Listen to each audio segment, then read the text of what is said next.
अस्सलाम वालेकुम, welcome to my channel food पटारी।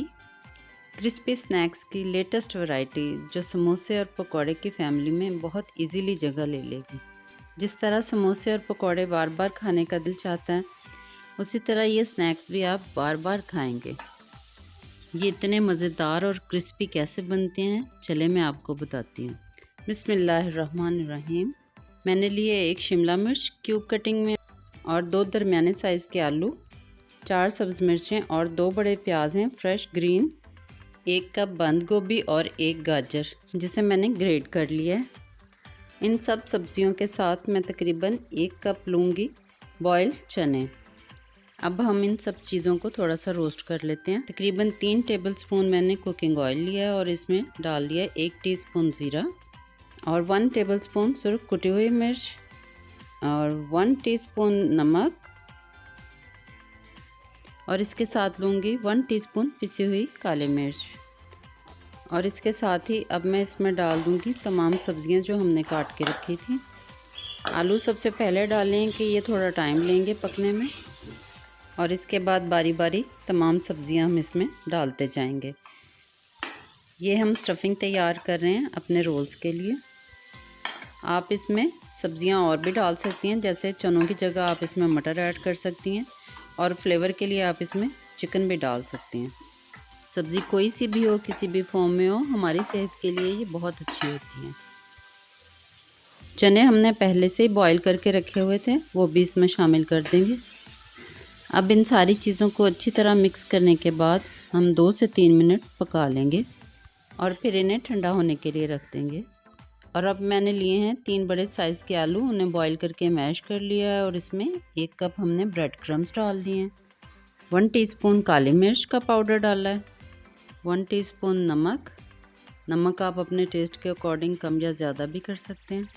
अब बाइंडिंग के लिए मैं इसमें डाल लूँगी 2 टेबलस्पून कॉर्नफ्लोर।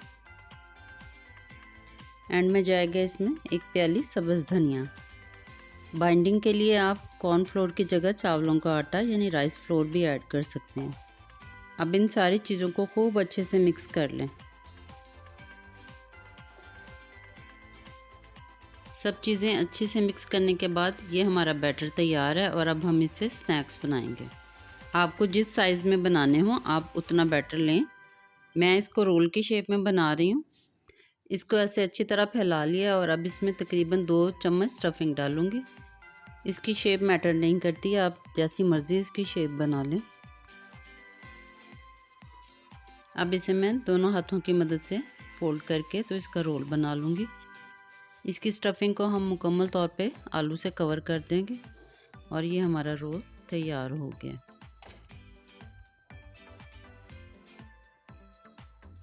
मैं आपको एक और रोल बना के दिखाती हूँ। ये देखें, इस तरह हमने इसको अच्छी तरह हाथ पे फैला लेना है और 2 चम्मच इसमें जो अमीज़ा हमने तैयार किया है वो डालेंगे और फिर दोनों हाथों से इसे फोल्ड कर लेंगे। फोल्ड करके और हम इसको अंगूठों की मदद से अंदर स्टफिंग को दबा के और किनारों को बंद कर देंगे और ये हमारा रोल तैयार हो गया है। इसको हम कचौरी की शेप भी दे सकते हैं। इस बैटर से हम 2 छोटी छोटी रोटियां बना लेंगे। अब इसकी एक रोटी के ऊपर फिलिंग डाल के तो दूसरी जो छोटी रोटी हमने बनाई है उसको इसके ऊपर रख देंगे और किनारों से उसे जोड़ लेंगे।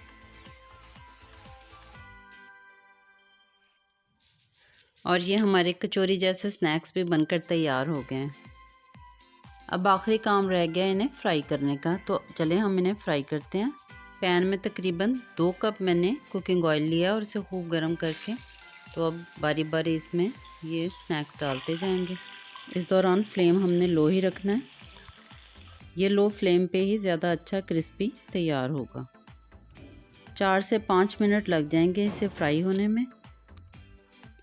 जब एक साइड अच्छी सी गोल्डन हो जाए तो उसे पलट दें और दूसरी साइड को भी गोल्डन होने तक फ्राई करें।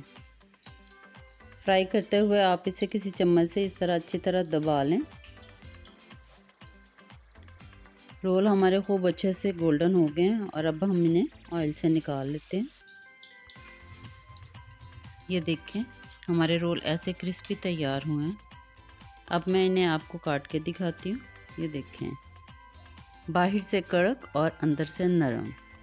केचप, चटनी और सैलड के साथ खाएं और एक दफ़ा बनाकर ज़रूर देखें, मिस ना कीजिएगा। अल्लाह हाफ़िज़।